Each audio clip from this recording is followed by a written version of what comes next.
चलिए next question है 36 number. तप्त तार एमीटर में, तप्त तार मीटर का मतलब होता है hot wire ammeter. Hot wire ammeter में धारा समानुपाती होती है विक्षेप के, धारा समानुपाती होती है विक्षेप के स्क्वायर के। तो देखिए इसका सही आंसर हो जाएगा ए। धारा जो है, करंट जो है वो डायरेक्टली प्रोपोर्शनल होता है, करंट जो है डायरेक्टली प्रोपोर्शनल होता है डिफ्लेक्शन के। जैसे जैसे करंट बढ़ेगा डिफ्लेक्शन वैसे वैसे क्या होगा, बढ़ेगा। तो करंट बढ़ेगा तो डिफ्लेक्शन क्या होगा, बढ़ेगा। तो आई डायरेक्टली प्रोपोर्शनल किसके हो जाएगा, थीटा के। करंट बढ़ेगा तो डिफ्लेक्शन क्या होगा, बढ़ेगा। नेक्स्ट क्वेश्चन है एलर परिपथ का शक्ति गुणांक पावर फैक्टर होता है। तो पावर फैक्टर जो होता है वो R plus omega L R root under R square plus omega square L square होगा। तो सही इसका आंसर जो होगा वो सी होगा। इसका सही आंसर सी होगा, R upon under root R square plus omega square. ये डब्ल्यू नहीं होता है, ओमेगा होता है। तो R square plus omega square L square. तो सही आंसर क्या होगा इसका, सी होगा। निम्नलिखित में किसका भेदन क्षमता अधिकतम होता है। किस कलर का भेदन क्षमता जो होती है, अल्फा एक्स किरणें, कैथोड किरणें। तो गामा किरणों का जो भेदन क्षमता होता है वो सबसे अधिक होता है। गामा किरणों का भेदन क्षमता क्या होता है, सबसे अधिक होता है। तो सही ऑप्शन इसका क्या हो जाएगा, डी ऑप्शन सही हो जाएगा। किस किरणों का भेदन क्षमता अधिक होता है, पेनल्टी पावर किसका अधिक होता है, तो गामा किरणों का। डी ऑप्शन सही होगा जी। द्रव्यमान संख्या ए और नाभिक की त्रिज्या आर के बीच सही संबंध होता है। तो मास नंबर ए और नाभिक का जो रेडियस है, न्यूक्लियस का जो रेडियस है, उसके बीच का सही संबंध होगा वो होगा इसमें आर जो है वो डायरेक्टली प्रोपोर्शनल होता है। ये डायरेक्टली प्रोपोर्शनल का सिंबल है। आर डायरेक्टली प्रोपोर्शनल होता है ए के पावर 1/3 का, ए के पावर 1/3 का। तो सही ऑप्शन हो जाएगा इसका सी।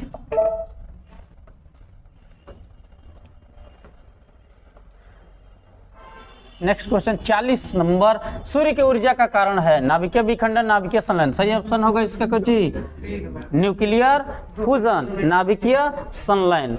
1 किलोग्राम मास के तुल्य ऊर्जा का, ये क्वेश्चन बहुत बढ़िया है, आइंस्टीन का रिलेटिव थ्योरी का क्वेश्चन है। 1 किलोग्राम मास के तुल्य ऊर्जा कितनी होती है।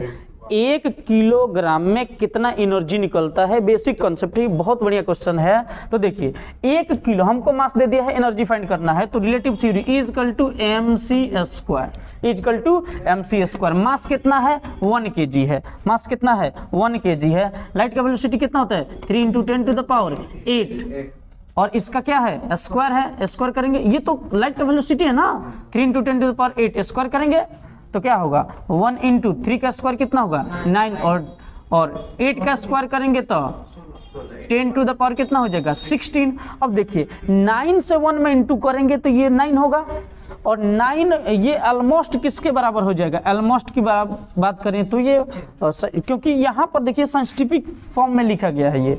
तो 9 से 1 में इंटू करेंगे तो कितना आएगा, 9, जो लगभग जो है बराबर है किसके, 10 के। तो ये होगा एक 10 हो जाएगा, 3 का स्क्वायर 9 होगा। तो 9 में 1 जैसे इंटू करेंगे तो ये होगा 10 और 10⁻⁴ कितना, 16। गुणा करेंगे, जोड़ेंगे तो दोनों का हो जाएगा पावर, जोड़ करके भाई 10 के पावर हो जाएगा 17, क्योंकि 16 है और 1 कितना होगा, 10 के पावर 17। ये समझ में रहा ना, 9 में 1 गुणा करेंगे तो 9 में आएगा, लेकिन लगभग किसके बराबर होगा, क्योंकि हमको साइंटिफिक फॉर्म में लिखना है। तो 9 में 1 से गुणा करेंगे 9 आएगा, जो लगभग किसके बराबर है, 10 के।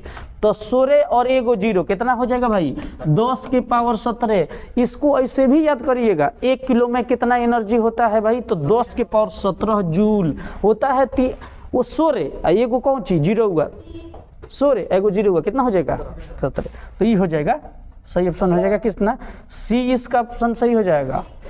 अब नेक्स्ट क्वेश्चन है, पोस्ट अभिनत डायोड है, रिवर्स बायस डायोड है। कौन डायोड जो है इसमें रिवर्स बायस है, पहला है जेनर डायोड, दूसरा है एलईडी डायोड और तीसरा है फोटो डायोड और चौथा है ए और सी दोनों। तो देखिए रिवर्स बायस जो होता है, जेनर डायोड हमारा रिवर्स बायस होता है, एलईडी डायोड तो हमारा रिवर्स बायस होता नहीं है, क्योंकि उल्टा जोड़ने से एलईडी नहीं जलता है तो रिवर्स बायस ना होता है। फोटो डायोड हमारा रिवर्स बायस होता है। तो यानी इसका 2 ऑप्शन सही है। अब हमें देखना होगा 2 के वाला कौन है, डी ऑप्शन सही है, जिसमें ए और सी दोनों सही है। तो इसका सही आंसर क्या हो जाएगा, डी। कौन कौन रिवर्स बायस होता है? जेनर डायोड और फोटोडायोड। तो सही ऑप्शन क्या मानेंगे? डी मार देंगे। तो इसका जो है ऑप्शन हो जाएगा डी। हो गया। नैंड गेट के लिए बुलियन एक्सप्रेशन होता है भाई, तो नैंड गेट एंड गेट का बुलियन एक्सप्रेशन होता है ए डॉट बी बराबर वाई। ये किसका है? एंड गेट का है। नैंड गेट का रहेगा तो क्या लगा देंगे? बार लगा देंगे। तो सही ऑप्शन इसमें का कौन हो जाएगा? ए ऑप्शन सही हो जाएगा। नैंड गेट के लिए बुलियन एक्सप्रेशन का हो जाएगा A dot B bar is equal to कितना?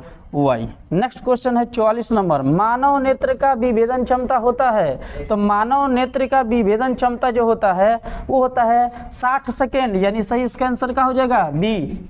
आंसर क्या हो जाएगा? बी हो जाएगा। भेदन क्षमता जो होती है इसका होता है, मानव नेत्र का भेदन क्षमता 60 सेकंड का होता है, यानी वो होगा बी ऑप्शन सही होगा। नेक्स्ट क्वेश्चन है आपका 45 नंबर।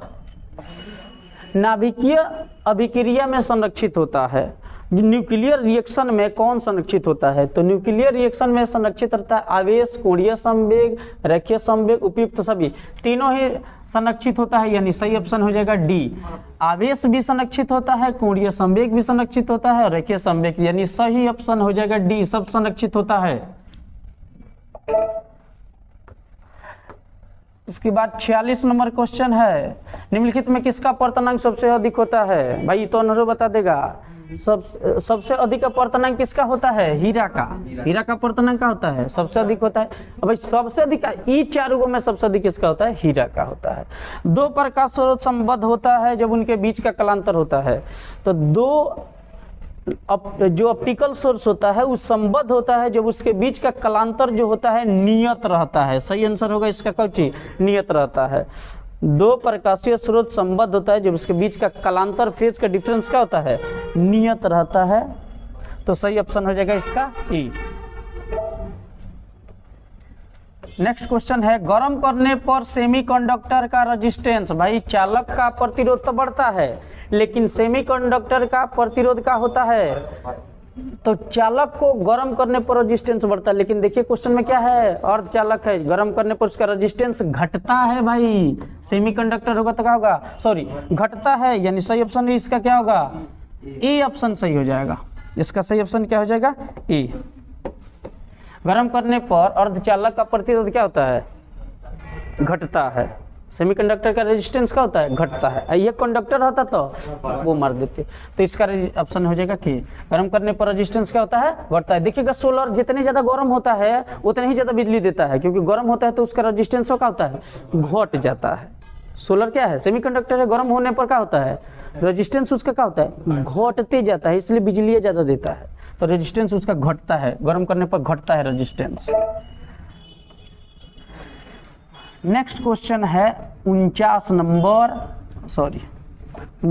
क्वेश्चन जो है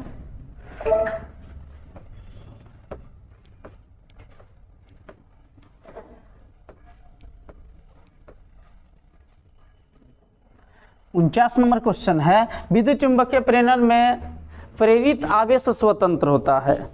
प्रेरित आवेश स्वतंत्र होता है। फ्लक्स में परिवर्तन से समय से कुंडली के प्रतिरोध से इनमें से कोई नहीं। तो देखिए जो चार्ज होता है वह कुंडली के रेजिस्टेंस से जो है वो स्वतंत्र होता है। मतलब कहा जाए कि विद्युत चुंबकीय प्रेरण में जो इंड्यूस करंट होता है, जो इंड्यूस चार्ज होता है, वो कॉइल के रेजिस्टेंस पर डिपेंड नहीं करता है। अगर हम बात करें D phi upon D T वह होता है ईएमएफ के डायरेक्टली प्रोपोर्शनल। अगर फ्लक्स बढ़ेगा तो ईएमएफ बढ़ेगा, यानी फ्लक्स और टाइम दो चीज़ों पर डिपेंड करता है। कौन चीज? ईएमएफ बढ़ेगा। ईएमएफ यानी ईएमएफ इंड्यूस करंट। अरे ई बढ़ेगा तो करंट भी बढ़ेगा। तो ये जो ईएमएफ है या इंड्यूस करंट है या फिर चार्ज है, वो दो गो चीज पर डिपेंड करेगा, फ्लक्स पर और टाइम पर। के पर डिपेंड ना करेगा, रेजिस्टेंस पर। तो कुंडली के रेजिस्टेंस से कौन से स्वतंत्र होता है, मैंने डिपेंड ना करता है। तो फ्लक्स पर तो डिपेंड करबे करेगा, फ्लक्स पर डिपेंड करबे करेगा, टाइम पर डिपेंड करबे करेगा, तो के पर ना करेगा, रेजिस्टेंस पर डिपेंड ना करेगा। फैराडे का विद्युत चुंबकीय प्रेरण का नियम किसके संरक्षण का परिमाण है भाई, आवेश का, ऊर्जा का, चुंबकीय क्षेत्र का, तो ऊर्जा का। फैराडे का विद्युत चुंबकीय प्रेरण का जो नियम है वह ऊर्जा संरक्षण सिद्धांत का पालन करता है। तो सही ऑप्शन क्या हो जाएगा इसका, बी हो जाएगा। नेक्स्ट क्वेश्चन है, इलेक्ट्रॉन का रेस्ट मास होता है, इलेक्ट्रॉन का विराम द्रव्यमान होता है, प्रोटॉन का रेस्ट मास है। तो प्रोटॉन का रेस्ट मास कितना होता है, प्रोटॉन का रेस्ट मास होता है 0 अनंत और 9. ये इलेक्ट्रॉन का रेस्ट मास है, ये प्रोटॉन का रेस्ट मास होगा 1.6 × 10⁻⁻27 किलोग्राम। इलेक्ट्रॉन का रेस्ट मास इतना होता है, लेकिन हमें क्वेश्चन में पूछा किसका जा रहा है, प्रोटॉन का। तो प्रोटॉन का रेस्ट मास जो होगा 1.6 × 10⁻⁻27 किलोग्राम हो जाएगा। नेक्स्ट क्वेश्चन है, 4 डायोप्टर क्षमता के लेंस की फोकस दूरी क्या होगी। तो फोकस दूरी जो होगी F बराबर होता है, P बराबर होता है 1/f, P बराबर 1/f। तो F बराबर कितना हो जाएगा, 1/p। F बराबर क्या हो जाएगा, 1/p। तो 1/p का मान कितना दिया है, 4, डिवाइड करेंगे तो कितना हो जाएगा, 0.25 मीटर होगा ना। तो सही ऑप्शन क्या हो जाएगा, ए हो जाएगा। हमें क्या निकालना है, फोकस बराबर क्या होगा, 1/पावर। पावर का वैल्यू, पावर दे दिया है भाई, पावर कितना दे दिया, 4 डायोप्टर। तो F बराबर होता है 1/p, P का वैल्यू हमने 4 भर दिया, 1 में 4 से भाग देंगे तो कितना हो जाएगा, 0.25। तो सही ऑप्शन हो जाएगा कितना, 0.25 मीटर। दूसरा, सामान्य संयोजन में एक सरल सूक्ष्मदर्शी की आवर्धन क्षमता होती है, सिंपल माइक्रोस्कोप का मैग्निफिकेशन पावर होता है। तो सही आंसर होगा 1 + d/f, 1 + d/f। सिंपल माइक्रोस्कोप का मैग्निफिकेशन होता है 1 + d/f। तो सही ऑप्शन हो जाएगा इसका ए। नेक्स्ट क्वेश्चन है, अवरोध के किनारे प्रकाश का मुड़ना कहलाता है, व्यतिकरण, विवर्तन, परावर्तन और अपवर्तन। सही ऑप्शन हो जाएगा इसका विवर्तन। किसी नुकीले सतह से प्रकाश का तीव्रता से मुड़ जाना या अवरोध से प्रकाश का तीव्रता से मुड़ जाना का कहलाएगा विवर्तन, यानी डिफ्रैक्शन कहलाएगा, डिफ्रैक्शन, विवर्तन कहलाएगा। हीरा के लिए क्रांति कोण का मान होता है, क्रिटिकल एंगल जो है डायमंड का कितना होता है। पहला ऑप्शन सही है इसका 24.41 डिग्री, 24.41 डिग्री। सही ऑप्शन क्या होगा, ए हो जाएगा। डायमंड का क्रिटिकल एंगल इतना होता है।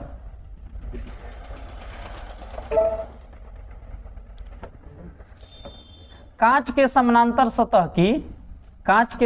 सतह की पट्टी का फोकस दूरी होता है। देखिए, किसी चीज के पैरेलल अगर कोई प्लेन रहेगा तो उसकी फोकस दूरी जो होगी इन्फिनाइट हो जाएगी। क्या होगा इसका, इन्फिनाइट हो जाएगा।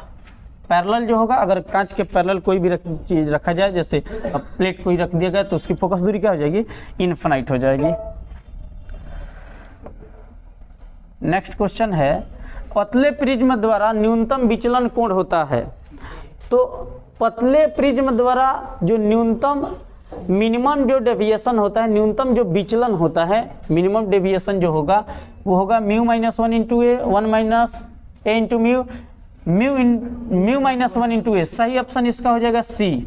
इसका सही ऑप्शन क्या होगा, सी हो जाएगा, μ - 1 × a।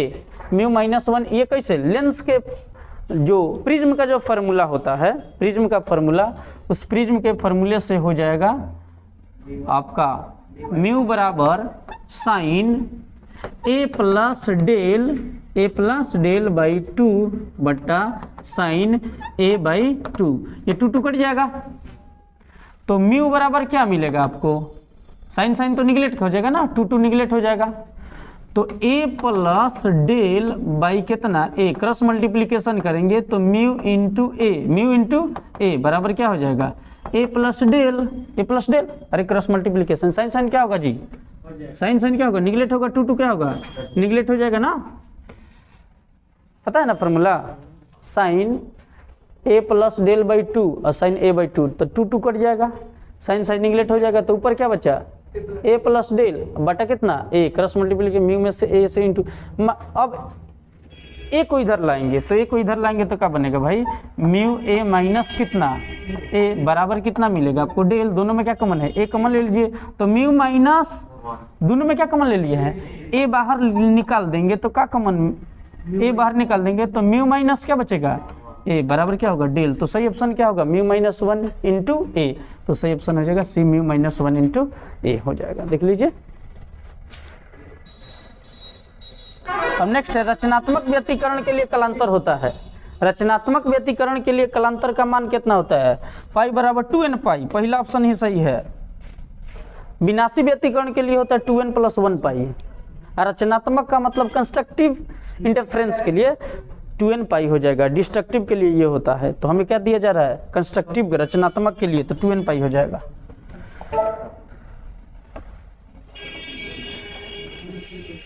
नेक्स्ट है प्रकाश के एक फोटोन की ऊर्जा की परास होती है। प्रकाश के एक फोटोन का ऊर्जा का परास होता है 1 इलेक्ट्रॉन वोल्ट से 2 इलेक्ट्रॉन वोल्ट, और दूसरा का है 1.6 इलेक्ट्रॉन वोल्ट से 3.2 इलेक्ट्रॉन वोल्ट, और तीसरा है 2.6 इलेक्ट्रॉन वोल्ट से 4.8 इलेक्ट्रॉन वोल्ट, और डी ऑप्शन है 1.8 इलेक्ट्रॉन वोल्ट से 6 इलेक्ट्रॉन वोल्ट। तो इसका सही ऑप्शन क्या हो जाएगा, बी ऑप्शन सही हो जाएगा भाई। फोटोन का जो एनर्जी का जो रेंज होता है वो होता है 1.6 इलेक्ट्रॉन वोल्ट से 3.2 इलेक्ट्रॉन वोल्ट, इसका सही ऑप्शन हो जाएगा ये बी ऑप्शन सही होगा, 1.6 इलेक्ट्रॉन वोल्ट से 3.2 इलेक्ट्रॉन वोल्ट।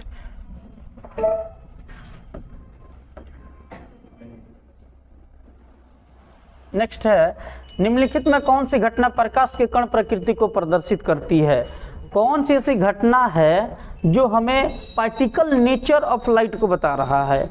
लाइट के पार्टिकल नेचर को कौन बता रहा है, इंटरफ्रेंस यानी व्यतिकरण, दूसरा है प्रकाश विद्युत प्रभाव, तो सही ऑप्शन यही होगा जी। प्रकाश विद्युत जो प्रभाव होता है, फोटो इलेक्ट्रिक जो इफेक्ट होता है वो पार्टिकल नेचर को बताता है। पहला जो है वेव नेचर को बताता है, ये भी वेव नेचर को बताता है, ये कैथोड किरणों का निकलना ये भी वेव नेचर बताएगा। तो पार्टिकल नेचर को कौन बताएगा, photo electric effect particle nature को। क्वेश्चन कर रहा है पार्टिकल नेचर को कौन बताता है, कण प्रकृति कौन बताता है, photo electric effect. Photo electric effect में क्या होता है, फोटोन आता है और इलेक्ट्रॉन निकलता है। कौन आता है, फोटोन आता है, इलेक्ट्रॉन निकलता है। इलेक्ट्रॉन क्या है, पार्टिकल है, क्या है पार्टिकल है, तो पार्टिकल नेचर को बता रहा है। नेक्स्ट क्वेश्चन है निम्न में कौन सा कण विद्युतीय और चुंबकीय क्षेत्र एक के साथ एक ही समय रहने पर अचर वेग से जा सकता है।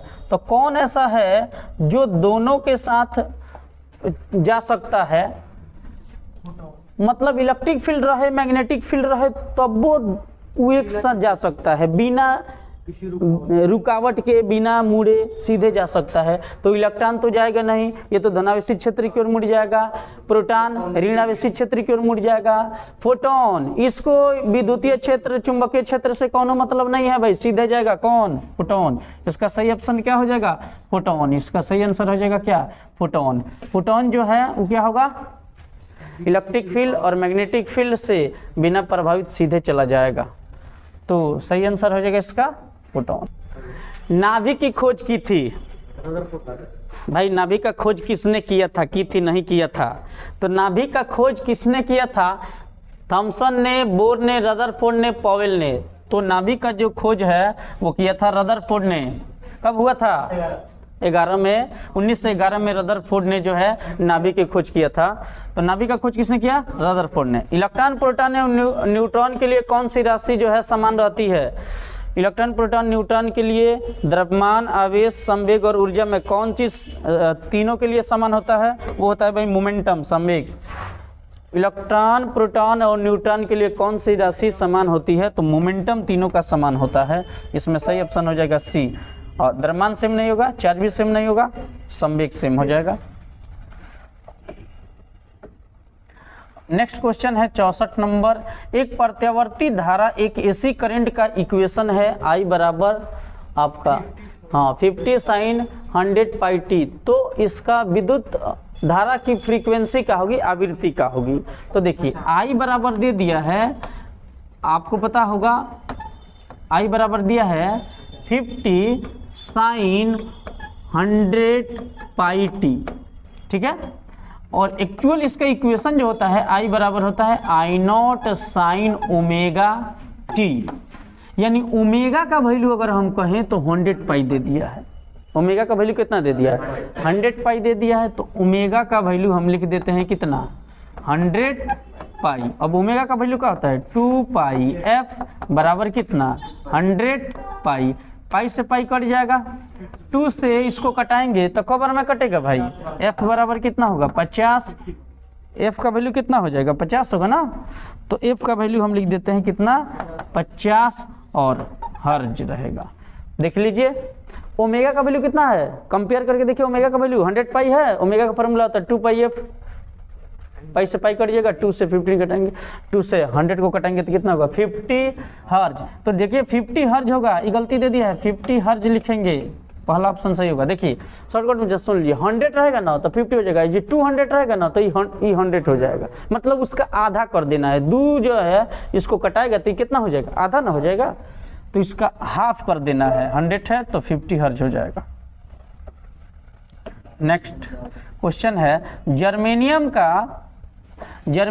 का बैंड अंतराल इलेक्ट्रॉन में होता है, बॉन्ड एनर्जी जो गैप होता है वो होता है जर्मेनियम का 0.7 इलेक्ट्रॉन वोल्ट। देखिए 1.1 इलेक्ट्रॉन वोल्ट जो होता है इस सिलिकॉन का होता है, ये भी पेपर में पूछता है। तो सिलिकॉन का अगर कहता है तो सिलिकॉन का जो एनर्जी गैप होता है वो होता है 1.1 इलेक्ट्रॉन वोल्ट, लेकिन जर्मेनियम का पूछा जा रहा है तो जर्मेनियम का क्या हो जाएगा 0.7 इलेक्ट्रॉन वोल्ट। तो जर्मेनियम का क्वेश्चन में जर्मेनियम का है 0.7 मानेंगे और सिलिकॉन का रहता तो 1.1 मार देंगे। यदि किसी धातु का वर्क फंक्शन कार्यफलन 0.8 इलेक्ट्रॉन वोल्ट है, वर्क फंक्शन का यूनिट होता है इलेक्ट्रॉन वोल्ट, तो वर्क फंक्शन अगर 2.8 इलेक्ट्रॉन वोल्ट है तो उसकी देहली तरंग धैर्य क्या होगा, मतलब थ्रेशोल्ड वेवलेंथ का हो जाएगा, थ्रेशोल्ड वेवलेंथ क्या हो जाएगा। तो देखिए इसका सही ऑप्शन इसमें हो जाएगा सी 4433 एंगस्ट्रॉम। कैसे होगा तो ये आप यहाँ से निकाल सकते हैं, आपका इजकल टू फार्मूला होता है एच न्यू, अब इजकल टू होता है H C by lambda, C by lambda, ये फार्मूला हो गया आपका। यहाँ से लेमडा का फार्मूला अगर बनाएंगे, कोई लेमडा का फार्मूला बनाएगा तो लेमडा का फार्मूला क्या हो जाए एच सी बाई कितना एच सी बाई ई, और सी बराबर न्यू बराबर होता है ना सी बाई लेमडा। यहाँ से लेमडा का कोई फार्मूला बताएगा तो एच सी, और ये इधर आके क्या होगा भाग हो जाएगा। अब एच सी और ई का वैल्यू भर दीजिए, आपका लेमडा का वैल्यू निकलेगा। अगर कैलकुलेशन करना है तो करके देख लीजिए, इसका वैल्यू जो है इतना आएगा 4433 एंगस्ट्रॉम आएगा। इसका जो है अलग से सोल्यूशन हम बना करके भी आपको बता देंगे, इसका सोल्यूशन जो भी आपको न्यूमेरिकल डाउट वगैरह होगी उसका सोल्यूशन हम अलग से भी आपको बता देंगे। अब नेक्स्ट क्वेश्चन है ट्रांसफार्मर के कोर को परतदार बनाया जाता है किसके लिए। तो ट्रांसफार्मर का कोर जो है परतदार बनाया जाता है ऊर्जा क्षय को कम करने के लिए। पहला ही ऑप्शन सही है भाई, ऊर्जा क्षय एनर्जी लॉस को कम करने के लिए कोर को क्या किया जाता है परतदार बनाया जाता है। लेजर क्रिया के लिए आवश्यक है, लेजर एक्शन के लिए कौन सा इसमें आवश्यक है भाई, उच्च ताप नहीं होगा, अर्धचालक ये भी नहीं होगा, उच्च दाब ये भी नहीं होगा, संख्या परिवर्तन भाई ये सही ऑप्शन हो जाएगा। लेजर जो है क्रिया के लिए जरूरी है संख्या परिवर्तन, लेजर के लिए क्या आवश्यक है संख्या परिवर्तन यानी पॉपुलेशन इन्वर्सन, जो लोग इंग्लिश में जानते हैं पॉपुलेशन इन्वर्सन। अब क्वेश्चन है किसी सेमीकंडक्टर का तापांतर गुणांक का मान होता है। देखिए सेमीकंडक्टर का जो टेम्परेचर कोएफिशिएंट होता है ऋणात्मक होता है, इसका सही आंसर हो जाएगा बी। कैसे भाई, टेम्परेचर को हम जब सेमीकंडक्टर को जब हम गर्म करते हैं, इससे पहले भी एक क्वेश्चन था, तो सेमीकंडक्टर को जब गर्म करते हैं तो उसका रेजिस्टेंस क्या होता है घटता है, घटता यानी कौन चीज माइनस, समझ में आ रहा है। सेमीकंडक्टर को गर्म करेंगे तो उसका रेजिस्टेंस क्या होता है, घटता है। तो घटता है यानी कुछ निगेटिव हो जाएगा। एक रेडियो एक्टिव तत्व की अर्ध आयु जो है वो 16 वर्ष है। हाफ लाइफ जो है 1600 वर्ष है। कितना है, 1600 वर्ष है। इसकी मध्य आयु मतलब हाफ जो है लाइफ कितना होगा इसका, क्या दिया है इसका, अर्ध आयु दे दिया है, सॉरी अर्ध आयु दे दिया है। और इसकी जो है रेडियो एक्टिव का जो है हाफ लाइफ दे दिया है। और इसका एवरेज जो है लाइफ हमसे पूछा जा रहा है, तो एवरेज लाइफ इसका क्या हो जाएगा, तो एवरेज लाइफ जो है इसका हो जाएगा आपका पहला ही ऑप्शन इसका सही है, 2309 वर्ष होगा। ये कैसे होगा, अगर आप इसको निकालना चाहते हैं तो आप कैसे इस निकालेंगे, तो हाफ लाइफ जो है आपको दे दिया है और इसका क्या निकालना है, मध्य आयु का मतलब होता है एवरेज वैल्यू। हालांकि यहाँ पर औसत आयु लिखना चाहिए था, एवरेज वैल्यू।